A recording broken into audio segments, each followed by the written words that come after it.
Hi, hello, my name is Paulina. Welcome to my channel. And today I actually have quite an interesting video for you.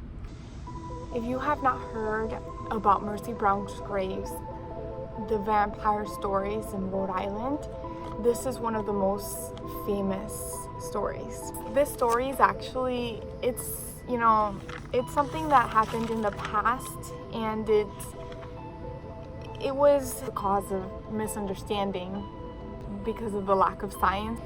So Mercy Brown, she was born August 2nd in 1872, and she died only at 19 years old. She was very young when she passed away of consumption.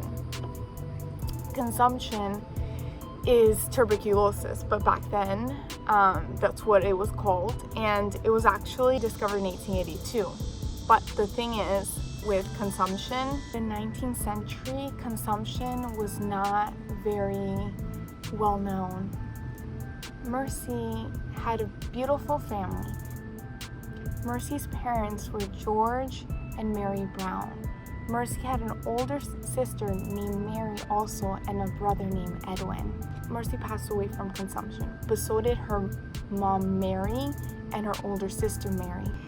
But since it was not well known, friends and neighbors of the family believed that one of the dead family members was a vampire. And it was causing Edwin's illness, because Edwin also contracted it, but Edwin had not passed away.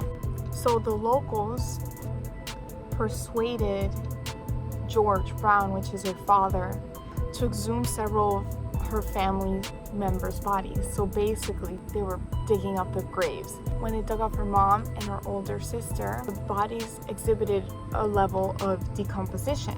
So the bodies were decomposing in a natural way. But when they dug up Mercy's body,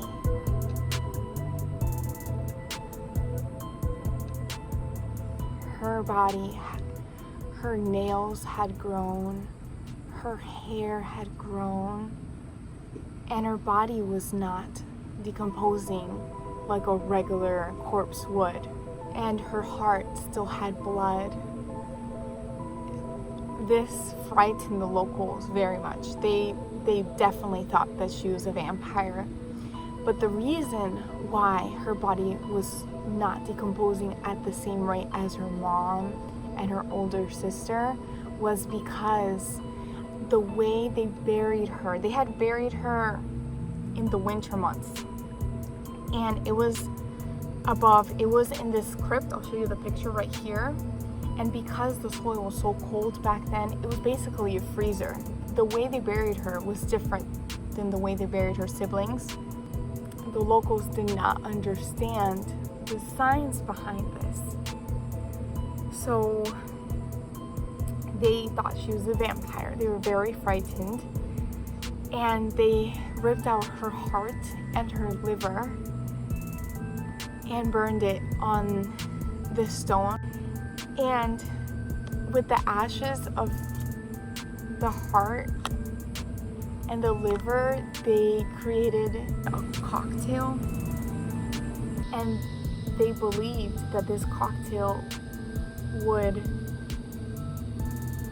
save Edwin, because they believed that the reason this was happening was because of a vampire, the reason he was sick. So they made him drink the ashes of his sister Mercy in a cocktail. 2 months later, he passed away of consumption. This story is kind of frightening, what people would go through when they didn't understand something, the science behind it. But I just wanted to tell you a little bit about Rhode Island's vampire story. There's actually a lot of vampire stories in Rhode Island, and there has been a lot of bodies that have been exhumed because of the superstition behind consumption. And a lot of them are actually not even well known because it was on private property. So I feel bad for Mercy, you know, and I feel really bad for what Edwin had gone through in George, because George basically lost his whole family to consumption. So my respects to them. And I just wanted to share the story of an interesting part of our history. There's actually a lot of stories in Rhode Island of vampires, and it's a lot of it is due to misunderstandings. But I hope you enjoyed this, and my name is Paulina. If you have any questions, leave them in the comments below. And yeah, thank you very much for tuning in.